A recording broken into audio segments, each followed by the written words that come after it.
a lot of talk about BYU lately on the channel. And I got shouted down by, I will say, a vocal minority who was upset with me for placing Kalani Sitake in the A tier of Big 12 coaches while Kyle Whittingham was in the S tier, which is one above. And that was based on not just last season. That's based on a cumulative, like, where are these guys at in their coaching career right now? And while Whittingham clearly is on the back nine, I've got enough respect for what he has done as a program builder and sustaining things, even in pretty recent memory, still at Utah, that I think that is fair. And Sitake was on his way up and basically moved up 2 tiers for me last year when I almost had him on the C tier going into the year. That was my justification for it. Not enough for some, but then also on the, I guess on the side of pushing against BYU and what are really high expectations for the fan base this year, I did see BYU being listed as an overrated team by 24/7 Sports and talked about that not too long ago either.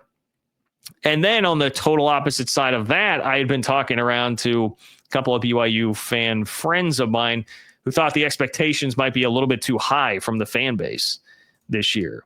Thought the expectations might be getting BYU fans in trouble a bit, and like maybe we should temper it a tad bit.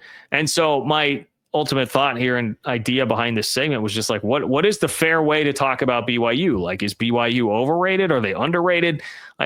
Are they the Big 12 favorites? How should we be approaching BYU? If you're thinking Big 12 favorite, man, I just read On 3's Ari Wasserman this week say that BYU should be considered the Big 12 favorite. So when it seemed like Arizona State would be a pretty easy default for a lot of people to do that, even though it goes against everything that happened in last year's Big 12 standings and kind of what everybody thinks the vibe of the league will be, topsy-turvy, you never know. It's going to be crazy year after year. Arizona State's a pretty easy one to just pencil in. They've got the quarterback coming back. They've got the head coach back from a team that just about made the college football playoff semifinal last year. Well, here's what to me are the facts about BYU heading into the year. All right. If we're going to try to figure out how exactly to assess them, BYU won 11 games last year, only the second 11-win season in the last 15 years for BYU. Obviously a phenomenal accomplishment, capped off by a hell of a performance to pummel Colorado in the bowl game. BYU was 4-2 in games decided by 1 score or less, which I think is important because I feel like there is a train of thought out there, a pretty consistent train of thought from people that like, oh, BYU just got really lucky in a bunch of 1-score games. Well, they played in 6 of them and they were 4-2. And giving a little bit more analysis, diving in deeper to that, like one of those games is a game against Baylor where they were up 21-0 and kind of controlled the whole time. Now, did they hold on a bit at the end? Yes, but it never really felt like they were going to lose that game. So that would take, to me, almost 1 out. And then you're talking about 3-2. Now, was there some, like, were they fortunate to beat Utah, get the call that they did on 4th down? Even if it's the right call, yeah, there's a little bit of fortune that goes to that. Were they fortunate that Oklahoma State, I just fell asleep on defense and let Darius Lassiter waltz into the end zone?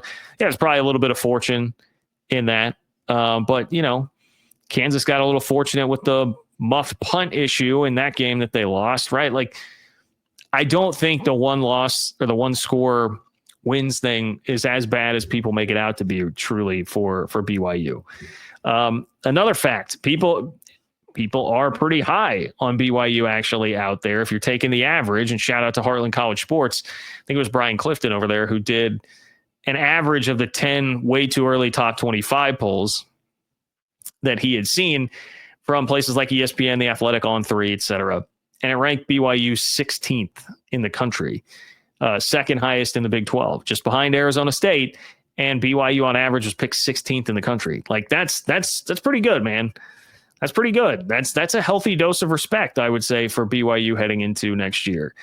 If you want to know, like, what do they have back? What is the reason for the optimism beyond just the season they had last year? Well, They have 4 of the top 5 leading tacklers back from the defense last year, which was phenomenal. All 3 linebackers are back. That's a defense that finished 13th in total defense last year. On offense, you got basically all the returning weapons. Retzloff back at quarterback, Chase Roberts, L.J. Martin. Almost the entire receiving core is going to be coming back. So, there's a lot to like there. Doesn't mean that there aren't any losses, especially the offensive line will be something to watch out for BYU, and the defensive line, basically in the trenches. But they got some pretty high-profile transfers, Texas, Utah, Southern Utah, that are coming in on the defensive line at least. That's kind of the lay of the land on the team, right? All the offensive playmakers back, quarterback back, obviously head coach back, and the heart and soul of the defense at linebacker definitely returning. Didn't lose a ton in the portal, not like anything crazy that was lost in the portal, and not an overwhelming on paper portal class, right? Like, this is not Texas Tech, or depending on where you look, it could be first in the country, third in the country, whatever. It was 10th in the Big 12, according to On3.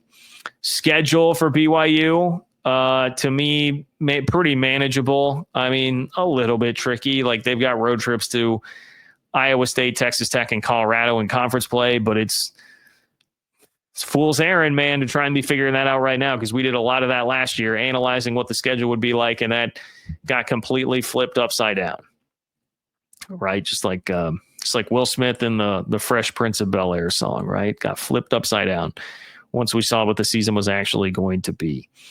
So that's where things are at with BYU right now. I really, truly don't feel like it's a crazy opinion to say, hey, they should be the Big 12 favorite. I would slightly disagree with that. I wouldn't have them as the favorite, but I think BYU's in the category of, like, I did this the other day. 6 teams? Would I say 6 teams that would be in the category of, like, legitimate contenders for the Big 12 next year? Baylor, Texas Tech, BYU, Arizona State, Iowa State, K-State. Boy, I feel like I'm missing somebody there. I always hate to do it without, like, looking, and then there are teams like, do I think it would be crazy to say Utah could get in there? No, I don't. Do I think it'd be crazy to say, like, a Kansas couldn't get in there with Jalen Daniels coming back? No, I don't think that's crazy.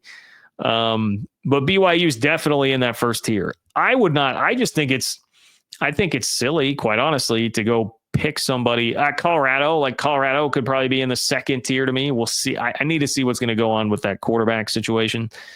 I just think it's a bit foolish right now to single out any one team and be like, this team is the favorite. Now, if you're in, like, sports radio mode, where, I was taught growing up as a sports radio host in the industry, like, it's, you've got to have a strong opinion. It's got to be a really strong opinion, or else it doesn't matter. And so you got to pick. You can't ride the fence. You got to pick somebody. Well, my strong opinion is it's dumb in the Big 12 to go say this team definitively, this team. No, like, we saw what happened last year with people trying to do that sort of thing. I think there are a lot of teams that can get in there and do it, but I would need to see it. And even with Arizona State, like, I love Kenny Dillingham, I love Sam Levitt, but Cam Scatterbo was the heart and soul of that team, man.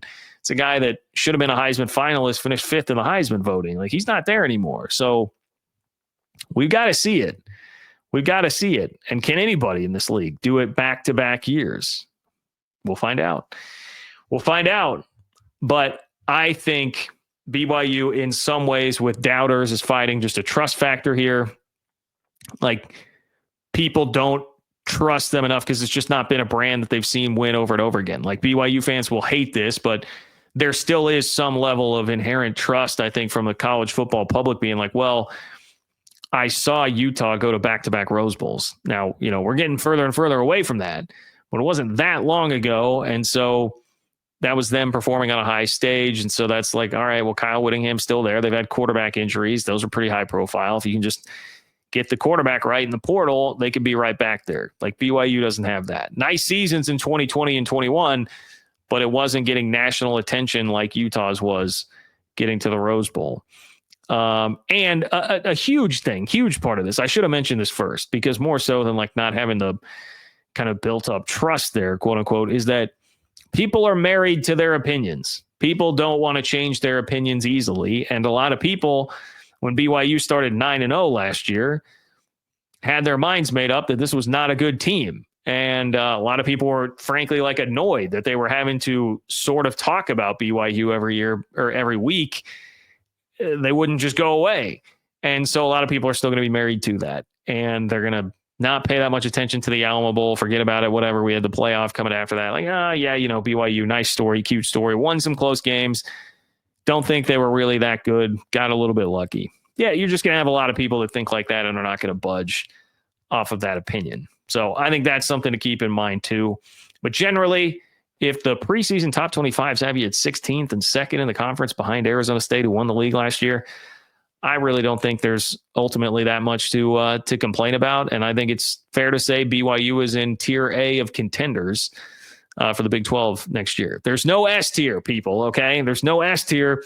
There's just an A tier on that one. And they are in tier A.